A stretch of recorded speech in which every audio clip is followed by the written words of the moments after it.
నమస్తే, నేను మీ శౌర్య. ఈ రోజు మనతో పాటు ప్రముఖ ప్రశ్నాశాస్త్రము అలాగే జ్యోతిష్య నిపుణులు కొండూరి రమాదేవి గారు ఉన్నారు. వారితో మాట్లాడదాం. చాలా మందికి గోచారము, గ్రహచారం ఈ రెండింటికి తేడా ఏంటి, దీనివల్ల వచ్చే అనర్థాల లేకపోతే ఫలితాల ఎలా ఉంటాయి, ఇవన్నీ కూడా మనం మాట్లాడి తెలుసుకుందాం.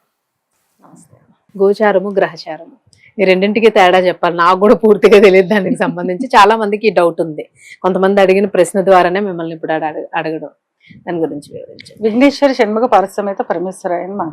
గోచారం, గ్రహచారం. గోచారం అంటే ప్రస్తుత గ్రహ సంచారం. అంటే ప్రస్తుతం నిన్న గురువు స్థాన మార్పు జరిగింది, ఇలాగ ప్రస్తుతం గ్రహాలు తిరిగే సంచారాన్ని గోచారం అంటారు. గ్రహచారం అంటే మీ జన్మజాతక చక్రం. మీరు పుట్టినప్పుడు ఒక జన్మజాతక చక్రం ఏర్పడుతుంది కదా, దాన్ని గ్రహచారం అంటూ ఉంటా. ఆ గ్రహాలని బట్టి మీ జీవితం నడుస్తుంది అన్నమాట.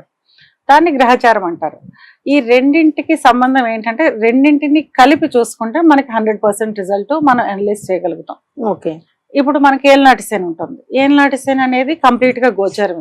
ప్రస్తుతం శని మీనరాశిలో సంచారం జరుగుతుంది కనుక కుంభరాశి వాళ్ళకి, మీనరాశి వాళ్ళకి, మేషరాశి వాళ్ళకి ఏలినాటి శని జరుగుతుంది. ఇది కంప్లీట్ గా గోచారం అన్నమాట.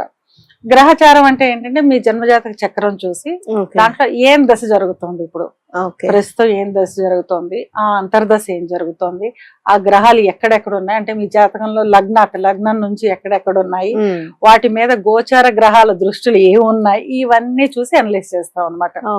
రెండు కలిపి గోచారాన్ని, గ్రహచారాన్ని రెండు కలిపితేనే మనకి 100% రిజల్ట్ వస్తాయి.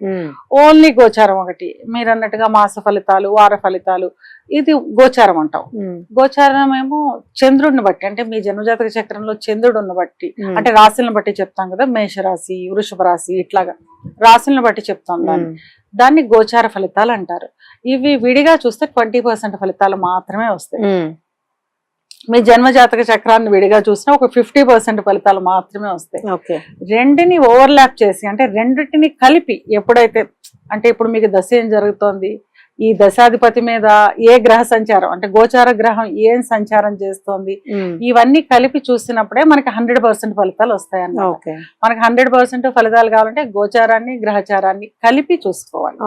కొన్ని సందర్భాల్లో గోచారం ఇబ్బందికరంగా ఉంటుంది, అంటే ఏలినాటి శని జరిగేటప్పుడు చాలా ఇబ్బందులు ఎదుర్కొంటూ ఉంటారు. అప్పుడు ఒకవేళ గ్రహచారం మీ జన్మజాతక ప్రకారం మంచి దశలు పడితే, అంటే ఏ గురు మహాదశో, లగ్నానికి కేంద్రాధిపతులు, కోణాధిపతులు దర్శలు జరుగుతున్నప్పుడు కనుక ఈ ఏలినాటి శని వస్తే పెద్దగా ఇబ్బంది పడదు.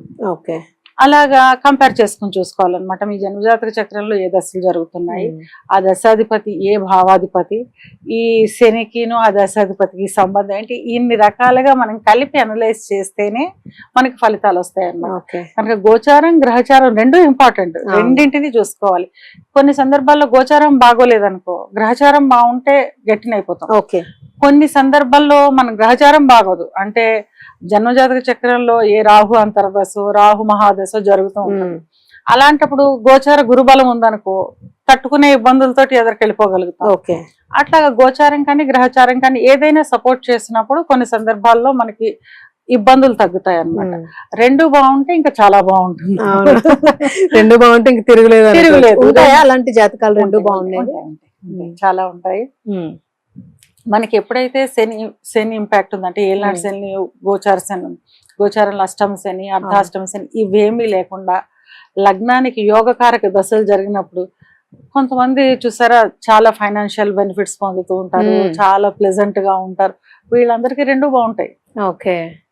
చాలా మందికి రెండు బాగుంటాయి. ఈ రెండు బాగున్నప్పుడే మనకి ఇబ్బందులు ఎదుర్కొంటూ ఉంటారు అన్నమాట. ఒకవేళ ఇలాంటి లోపాలు ఏమైనా ఉంటే వాటిని మనం సరి చేసేసుకోవచ్చా? చేసుకోవచ్చు. మీకు ఏ దోషం ఉన్నా దానికి శాంతులు చేయించుకుంటే, ఇప్పుడు మీకు గోచారంలో ఏ ఏలినాటి శని, అర్ధాష్టమ శని, అష్టమ శనులు లేకపోయినా మీరు ఇబ్బందులు పడుతున్నారు అంటే, మీకు 6, 8, 12 ఇళ్ల యొక్క దశలు జరుగుతూ ఉండొచ్చు. అది ఇబ్బందికరమైన దశలు అన్నమాట. వాటికి శాంతులు చేయించుకుంటే సరిపోతుంది. కొన్ని సందర్భాల్లో మీకు శని మహాదశ జరుగుతూ ఉంటుంది, అంటే గ్రహచారంలో శని మహాదశ, అది ఇబ్బందికరం. ఏలినాటి శని కూడా ఈ రెండు చాలా ఇబ్బంది అనమాట.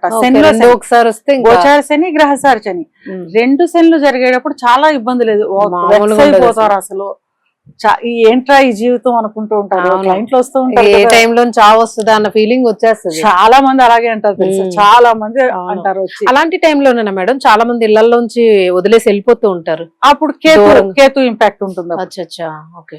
మీకు ఫస్ట్ శని ఇంపాక్ట్ ఉన్నప్పుడు ఇలాగ బాధల్లోకి వైరాగ్యంలోకి వెళ్ళిపోతారు. ఈ ఇల్లు వదిలేసి వెళ్ళిపోయే వాళ్ళకి కేతు యొక్క మహాదశ అంతర్దశ, లేకపోతే లగ్నం మీద కేతు గోచారంలో ట్రాన్సిట్ అవ్వడము ఇట్లాగా జరుగుతూ ఉంటుంది అన్నమాట. ఓకే ఈ ఇల్లు వదిలేసి వెళ్ళిపోయిన వాళ్ళందరికీ కూడా కేతు యొక్క ఇంపాక్ట్ ఉంటుంది. Okay okay okay right. మరి మీకు కూడా గోచారము గ్రహచారం ఈ రెండింటికి తేడా అర్థమైపోయే ఉంటుంది. మీ జాతకంలో అంటే జన్మ జాతకంలోని ఈ రెండింటి వలన కూడా ఏదైనా సమస్యలు ఉన్నా లేదు ఆ రెండు బాగున్నాయి అని అనుకుంటే మాత్రం ఇక హ్యాపీ. మీకు అసలు ఇక్కడ మేడంతో మాట్లాడాల్సిన పనే లేదు.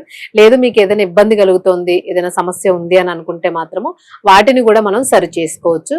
అంత సెట్ చేసుకుంటే మనకు హ్యాపీగా లైఫ్ అనేది వెళ్ళిపోతుంది. ఇంకా మీకు ఏవైనా ఇతర సమస్యలు ఉంటే కొండూరి రమాదేవి గారి నెంబర్ స్క్రోల్ అవుతుంది, మీరు వారిని కాంటాక్ట్ చేయొచ్చు. మీకున్న సమస్యను చెప్పుకోవచ్చు, పరిష్కారాన్ని తప్పకుండా పొందొచ్చు.